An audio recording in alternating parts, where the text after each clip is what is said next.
Hail viewer, welcome back to Blester Mest, Lawful's Minion and Awful's Opinion at your pleasance. Oh, Luigi, my man, always switching my life to easy mode, and yet you keep losing at it. Here's your proof men can be milked. I swear to Chris and Christ, those gloves of yours reek of shriveled up Ouija titty. Oh, come on, it's been a bit. I mean, 8 years later and only now a video on Luigi's Mansion Dark Moon, the middle child of this 3-story house and borderline forgotten 3DS relic. Sounds about right. I've had more memorable BMs. Please tell me you did remember who requested this. Lots of people. Yeah, but Scabby, buddy, thanks for putting up with this false and tardiness. I won't let you down. That's all you do. Let's walk right up to darkness and give it a suck. Wait for it. Forces of good, legions of bad. Which is more to be had? Opinion or fact? We're on the attack.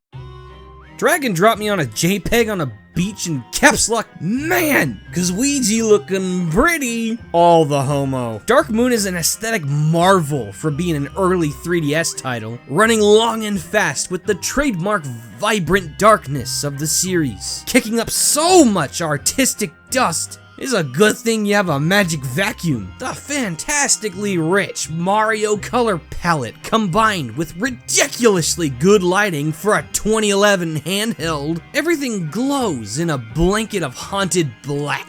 Well-crafted models and all. Ugh, I love it. It's like a Tim Burton cartoon. Okay, smartasses, I get this setting's ripe for dramatically whispering, what was that noise? But it's supposed to be ironic. What was that noise? Dark Moon's soundtrack is a cardinal sin for how mediocre it ultimately is. Only the title theme and Gloomy Mansion are bops in the night. The rest doesn't make me feel dread. It makes me want bed. The pieces feel more like OSTs for a carnival funhouse than compliments to nocturnal spelunking. That may sound dynamite to some, even lots of players, but it just checks a box for me.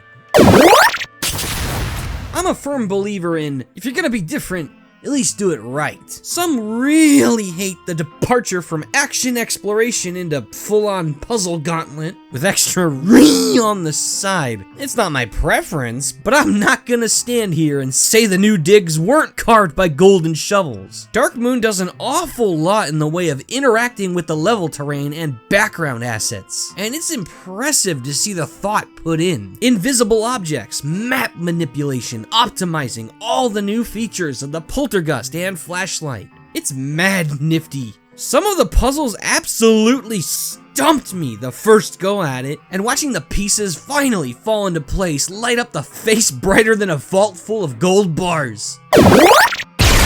While you can definitely consider me a fan of the sweet arcade-like pick-up and play thrills of the streamlined approach, my Black Cherry Warhead's taste for the bloated on-rail structure installed me with metal blades. Dark Moon is borderline anti-immersion with its consistently mindless padding and cock-blocking. The amount of times Polterpup drags, kills, and buries a mission like a fucking polter bird left under the nasty placemat on the splintery porch. Gee, I wonder why this dog died. You pull the trigger on old Yeller, he comes back and pulls yours. This is on top of the common ghosts always setting your progress back in some cliched cartoon manner. Get so bad that you honestly feel like more work goes into reclaiming your progress than getting new tasks done.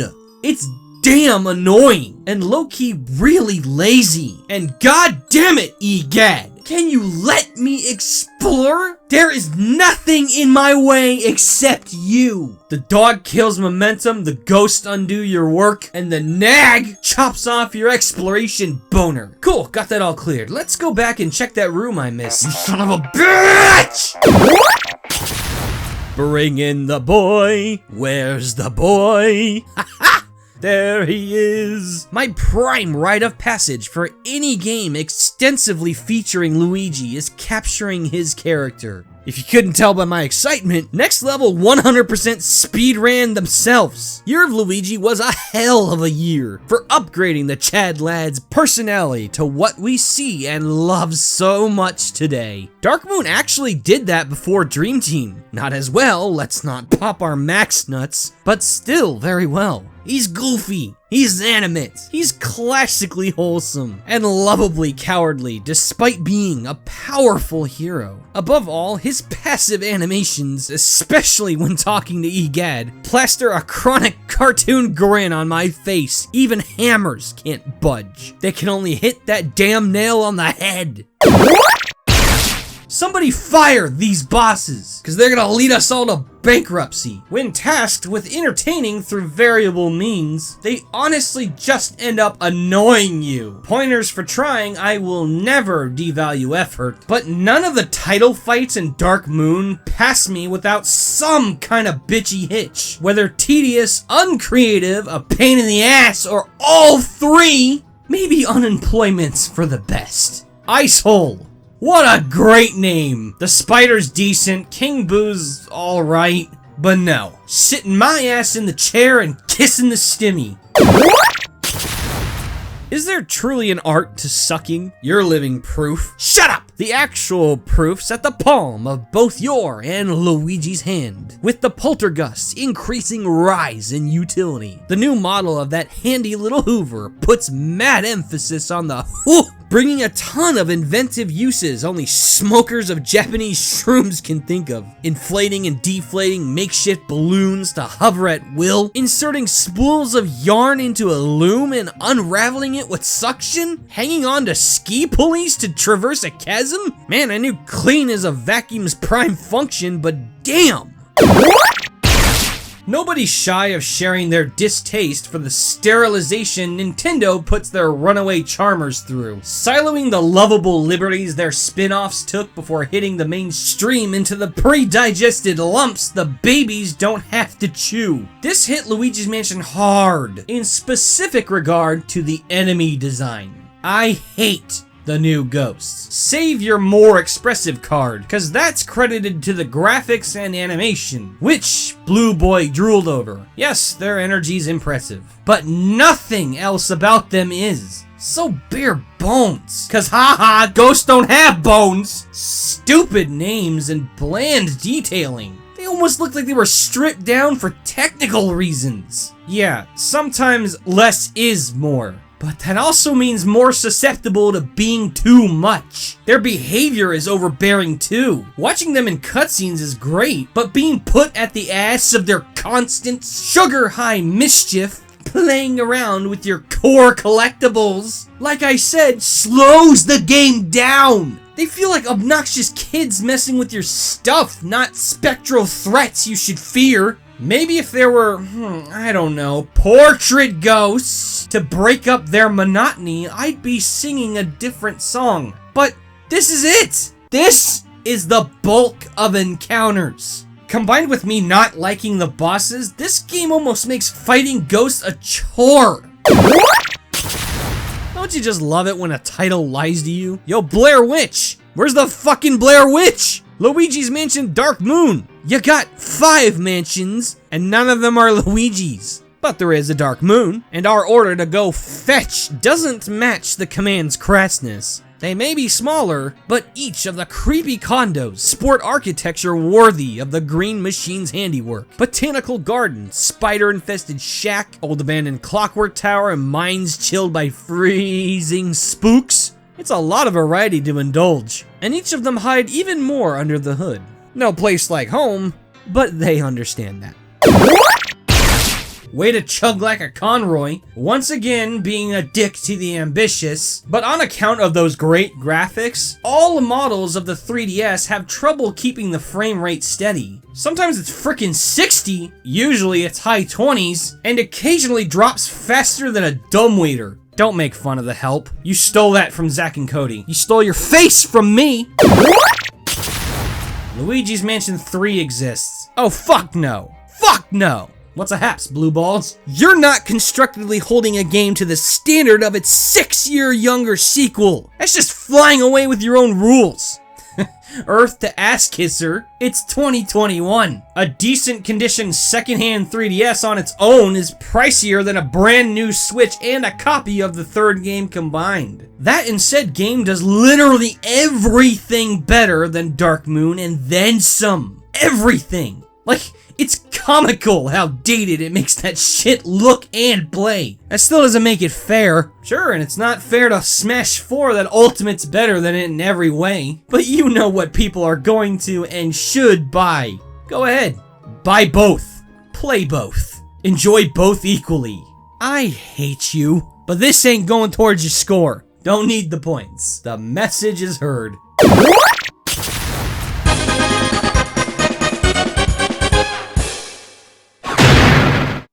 Phew. Is it safe to come out? Maybe not. In one of the most awkward outcomes of this show yet, I can't in any good faith deem Luigi's Mansion 2 a filthy mess. But I also can't fully recommend it these days. In the spectral slaying vacuum it was once presented in, Dark Moon's awesome, with its admirable expansions outweighing the clumsy slips. It scratched that decade-long itch like a penny against a winning lotto ticket. But with next level's modern vision having come into full clarity with Luigi's Mansion 3, this last-gen warm-up is the definition of outclassed. Not to mention it has to compete with the remake on the same console, and it really can't. That's blessed as heaven. This, more like a really funny sneeze. A bit sad that it had to walk for the others to run, but you can bet on them running back for a nice, grateful hug. Let's see what old Scabby has to say, huh?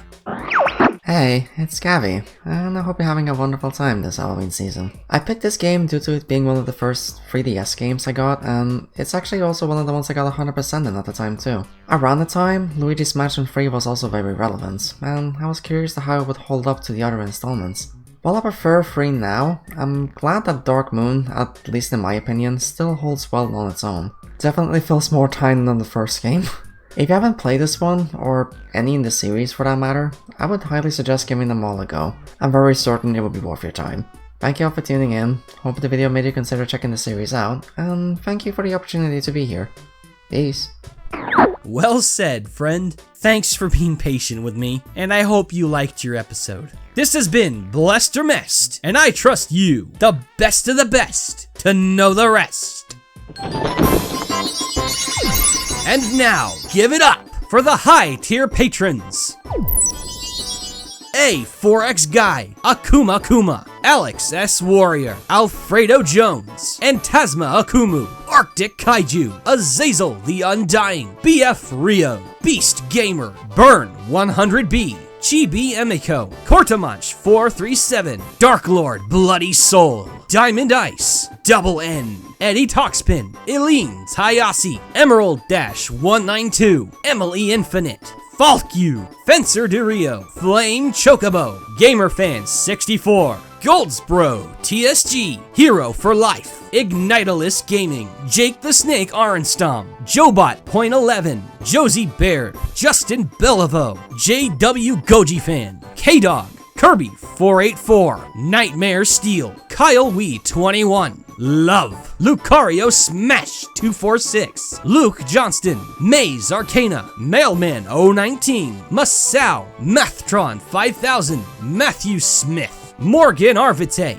Nathaniel Sterling, Panther J, Patrick Sandlin, Peter Shepard, put 9V in Smash Bros, please. Renaku, Lord of Shadow, Roberto del Fuego, Shining Silvally 777, Shiro THR, Skellington 977, Spencer Studios, The Gag Reflex, The Ultimate Sora, Thomas Drury, Tubazo 1989, Zay Zandeler, Exaox, Zack Attacker, Alpha Red, Anna Rolos, Daniel Nance, Kairu Shinobi, Konaru, Luigi the Waddle Dee, Munchrai, Nova Strife, Philip Cross, Anthony Lucero, Augie and Panichu, Crunchy Boy, Dr. Dark 7, Mitchell Roberts, and Shade 2800. May we meet again!